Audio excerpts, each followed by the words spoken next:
Hey everybody, and welcome to another episode of Junk Food and You.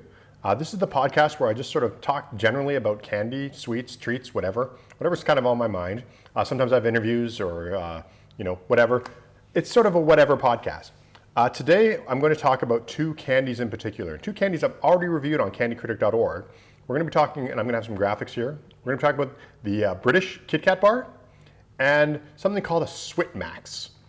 Now, one of them you've obviously heard of before, likely, particularly if you've ever seen other podcasts or videos I've done. I talk about the British Kit Kat bar quite a bit because the British Kit Kat bar is the only candy on candycritic.org to get a perfect score. I believe somewhat. I don't think it's the best candy bar for everybody, but I think objectively by score, it is the best candy bar ever.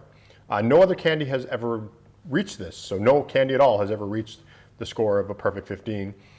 There's reasons why the British Kit Kat bar is sort of higher. There are other Kit Kat bars. You can buy Kit Kat bars, obviously, in the United States and Canada. They actually make them in different places. The British one gets a higher review because A, it's where it was invented. So as a candy, when it was invented, it was quite original. And so when you think about it now, it's copied quite a bit. But at the time, it was like a very original bar and very sort of unique. So that's one of the reasons why it scored so high. The British Kit Kat bar also uses a really nice quality chocolate, so it's just a really, really tasty bar. So all around, I will never turn down a British Kit Kat bar. I think they're fantastic, they're wonderful, they're tasty.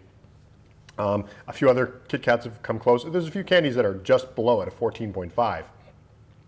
But a Kit Kat bar, British Kit Kat bar, that is the perfect bar. The other bar I'm going to talk about today is called a Switmax, which is at the absolute other end of the spectrum. It is the lowest scoring candy in Candy Critic.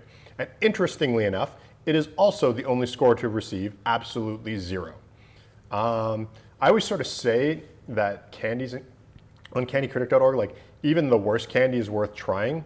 I also say stuff like if something can get a really low score in flavor, because I just don't like the flavor, but it's original, so it could get a high score in in novelty.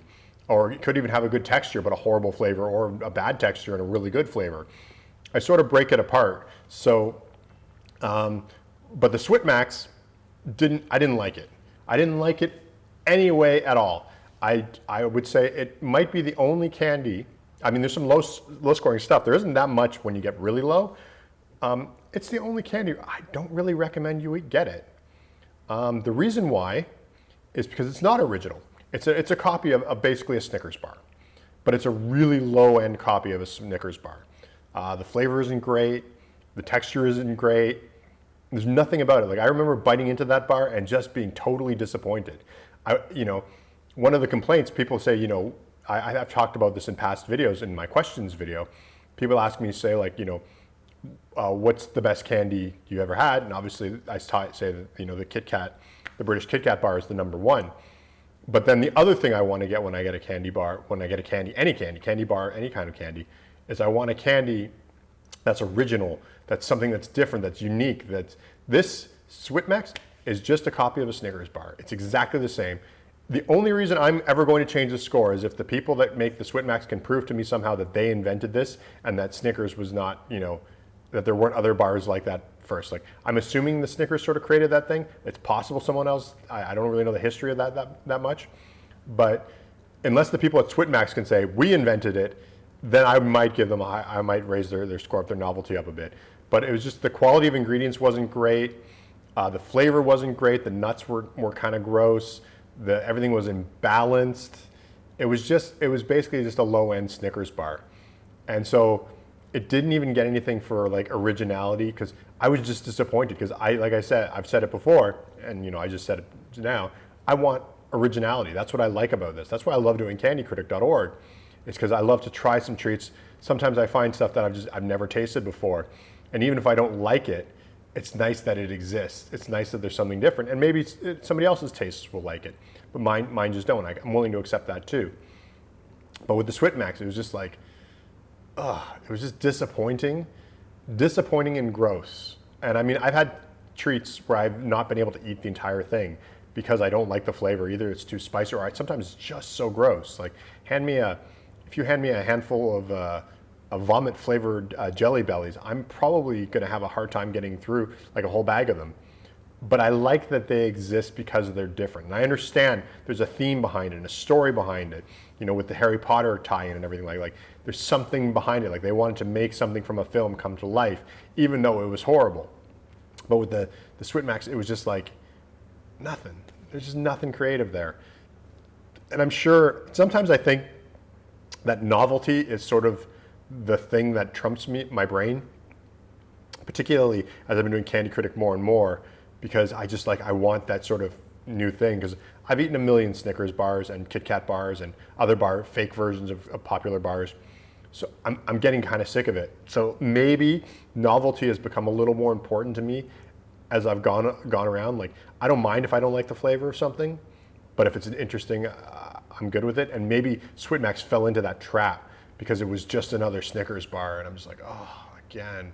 But it's not even as good as it. Like, it's just another Snickers bar, but I'd rather be eating a Snickers bar because it's better. So it's like it deflated me. I remember just being like, ugh. So, you know, I don't know, maybe if I can get my hands, I haven't seen them in a while. Like, I don't even remember where I got it. So maybe if I get my hands on another one, I'll try it again, do an episode of it in hindsight, where I'll see if it's still just as deflatingly awful. And maybe if I can get one of those next to a Snickers bar and compare them, maybe that'd be an interesting video. So keep an eye open for that. If I ever do get my hands on another Switmax, I'll give it a try. If they still make them, I don't even know. But just disappointment all around, you know, and it's kind of sad. I wish, you know, so yeah, the two bars. I mean, there's an obvious difference. The Kit Kat bar is the British Kit Kat bar is made with quality ingredients. It was original. It's the one that made that candy, like designed that style of candy that's been imitated a million times and even comes in a million flavors. Like, it's a bar that you can change some flavors and still make it a Kit Kat bar. Like in Japan, obviously, there's like a zillion Kit Kat bars. So it started this whole thing. I mean, I think candy bars on the whole owe a lot to the Kit Kat bar because it made something. It really changed an industry. Switmax bar is just a fake copy, low quality copy of a bar that already exists. So what can I say? Thanks for watching this episode of Junk Food and You, where I talked about the best and the worst candy ever reviewed on candycritic.org. As always, you can follow me on Twitter @CandyCritic, or you can go to candycritic.org and you can find links to other social media, including Facebook and Patreon and all that kind of fun stuff. You can also find my two books there. One is called Snack Facts, which is a comic book series that tells you all about some facts about candies and treats. The other is Treats and Beasts, which is an alphabet book that features beasts and the treats they love of every letter of the alphabet, including X. Check that out. But thanks for watching this episode, and we'll see you next time. Bye.